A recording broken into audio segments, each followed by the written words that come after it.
भारत के इतिहास में पहली बार किसी को इच्छा मृत्यु मिली है। भारत के सुप्रीम कोर्ट ने पहली बार किसी को इच्छा मृत्यु देने का फैसला सुनाया है।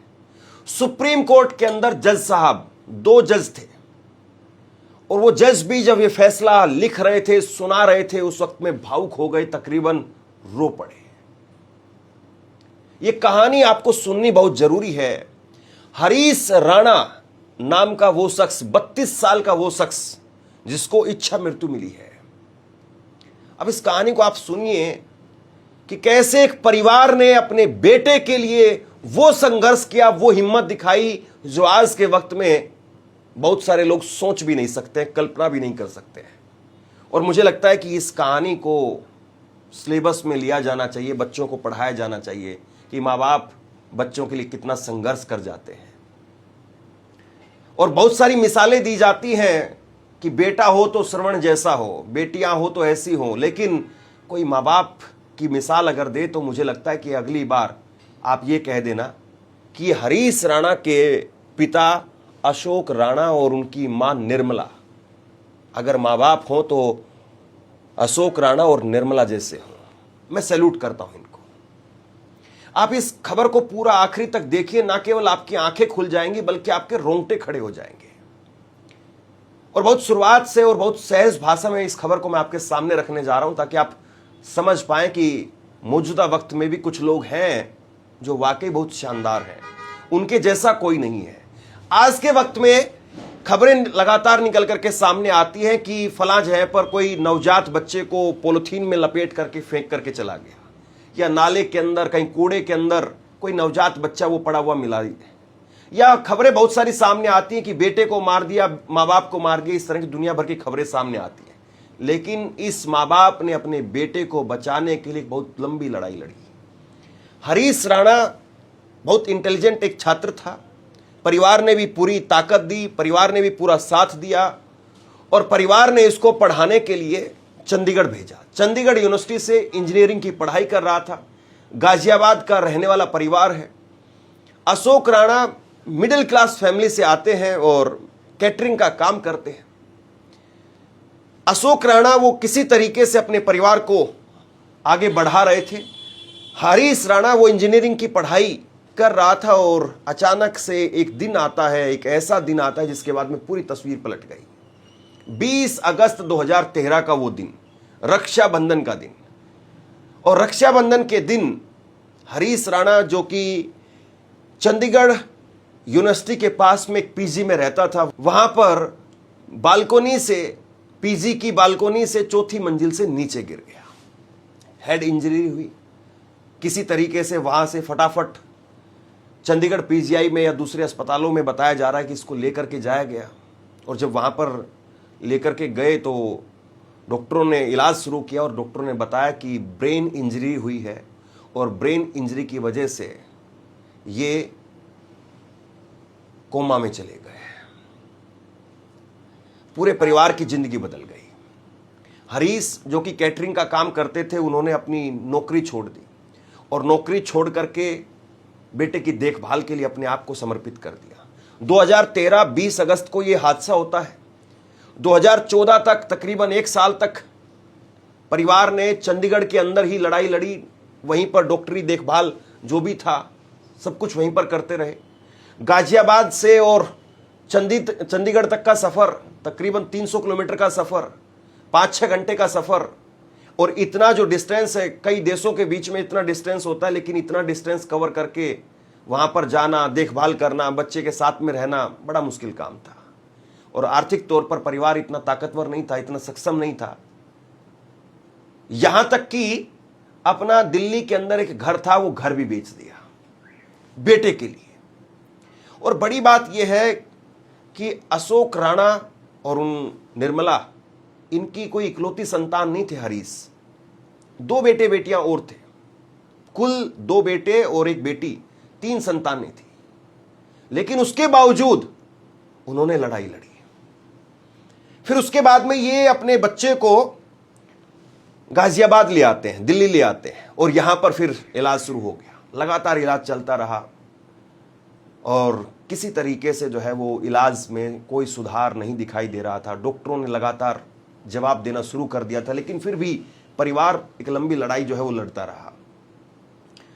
2016 में इलाज का खर्चा वो बहुत ज़्यादा बढ़ने लगा और परिवार के पास में जो जमा पूंजी थी वो जमा पूंजी भी तकरीबन धीरे धीरे धीरे करके ख़त्म होने लगी और ये पूरा परिवार दूसरों के ऊपर निर्भर हो गया। यानी रिश्तेदारों से पैसा मांगना, इधर उधर से पैसा मांगना और तब जाकर के अपने बेटे का इलाज करवाना, ये सब कुछ हो रहा था।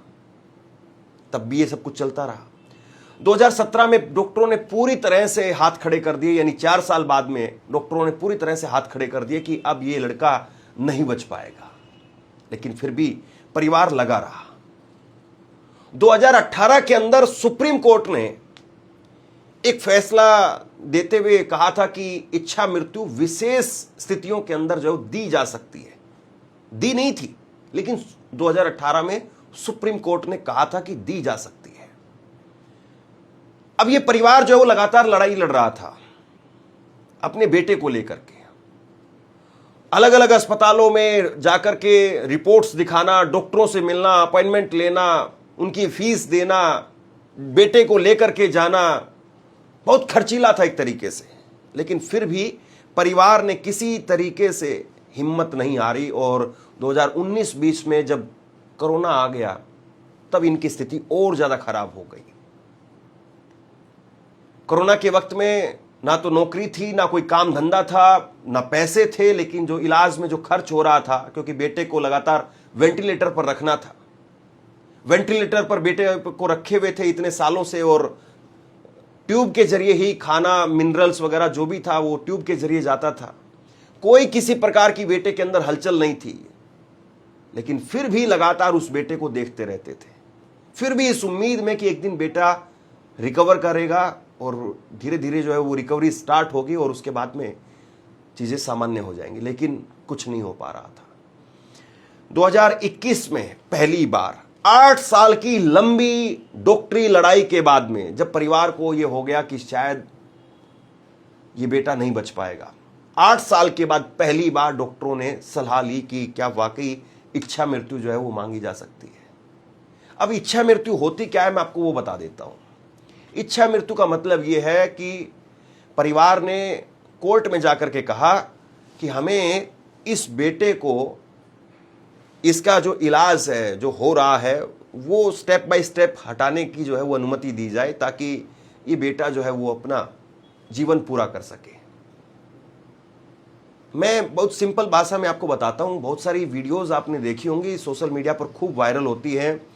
बहुत सारे प्ले स्कूल के हम वीडियो देखते हैं जहां पर ये देखते हैं कि जो मैडम है वो छोटे छोटे बच्चों को पीटती है।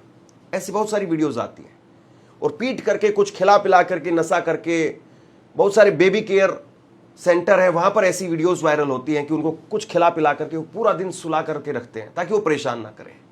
बहुत सारी ऐसी वीडियोस वायरल होती है जहां पर ये दिखता है कि कोई बूढ़े माँ बाप को कोई बेटा पीट रहा है कि सारा दिन ये माँ बोल बोल करके सिर में दर्द कर देती है, उसको पीटता है बुरी तरह से। कोई पत्नी को पीटता है, कोई किसी को, दुनिया भर की ऐसी तस्वीरें वायरल होती है।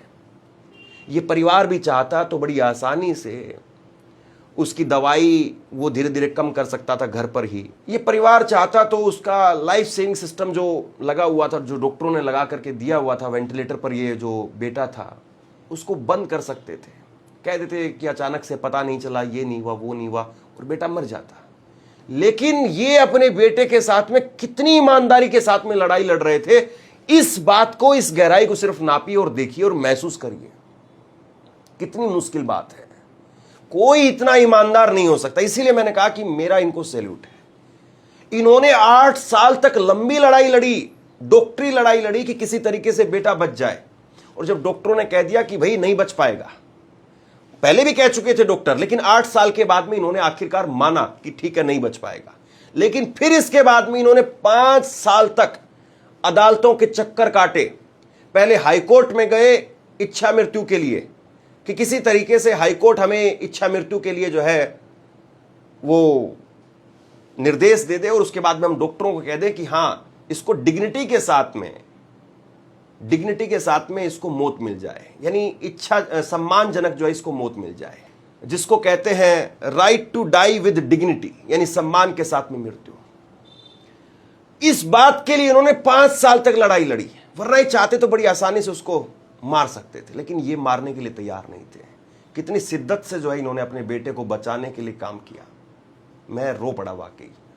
और उसके बाद में आप सोचिए कि ये परिवार जो है वो 5 साल तक लड़ाई लड़ता रहा। पहले हाईकोर्ट में मामला गया, हाईकोर्ट से भी जब राहत नहीं मिली, फिर ये केस जो है वो पहली बार, इसकी जो याचिका इन्होंने जो दायर की थी वो 2023 में दायर की थी। 2025 में मामला सुप्रीम कोर्ट में पहुंचा। 1 साल तक सुप्रीम कोर्ट के अंदर लड़ाई लड़ी, वहां पर अपना वकील खड़ा किया, उसमें भी पैसे दिए। और 2026 के अंदर कल सुप्रीम कोर्ट ने कहा कि हम इनको इच्छा मृत्यु दे रहे हैं। आप सोचिए कि दुनिया के अंदर जब इतनी स्वार्थी दुनिया आज के वक्त में हो गई है, इतने स्वार्थी लोग हो गए हैं, इतने निकम्मे और नकारे लोग आपको सुबह से शाम तक टकराते हैं। आप ना जाने कितने लोगों के अपने व्यवहार के कारण दुश्मन बन जाते हैं और कितने लोग आपके उनके व्यवहार के कारण दुश्मन बन जाते हैं। और ऐसी दुनिया में भी ऐसे विरले लोग हैं, ऐसे अनूठे लोग हैं, ऐसे ईमानदार लोग हैं। वाकई जो है वो सीखने वाली बात है।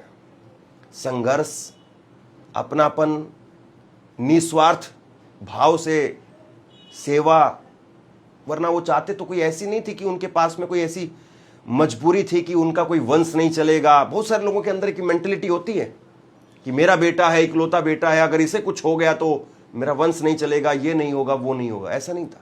उनके पास में एक छोटा बेटा है, हरीश का भाई आशीष, एक बहन है, और 13 साल तक लड़ाई लड़ना कितनी बड़ी बात है। ये कोई भी आदमी होगा, मैं भी होता तो शायद टूट जाता और नहीं कर पाता। बहुत ईमानदारी के साथ कह रहा हूं मैं। 13 साल बहुत बड़ा एक लम्हा होता है, लेकिन 13 साल तक इन लोगों ने ये किया और 13 साल के बाद में इच्छा मृत्यु मिली है।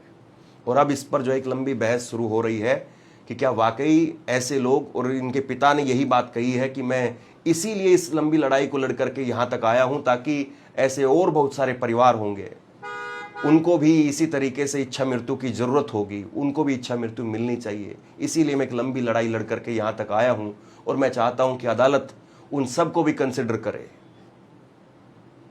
तो बहरहाल मुझे लगा था कि ये खबर आप तक पहुंचनी बहुत जरूरी है, ये कहानी आप तक पहुंचनी जरूरी है। शायद इस खबर को सुन करके, इस कहानी को सुन करके आपकी जिंदगी में कोई एक नजरिया बदले, कोई एक बदलाव आए।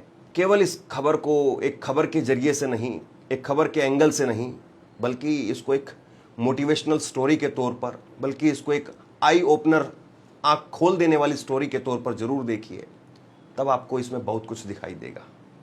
शेयर कीजिए इस खबर को, और आप क्या सोचते हैं नीचे कमेंट बॉक्स में लिख करके जरूर बताइए। धन्यवाद।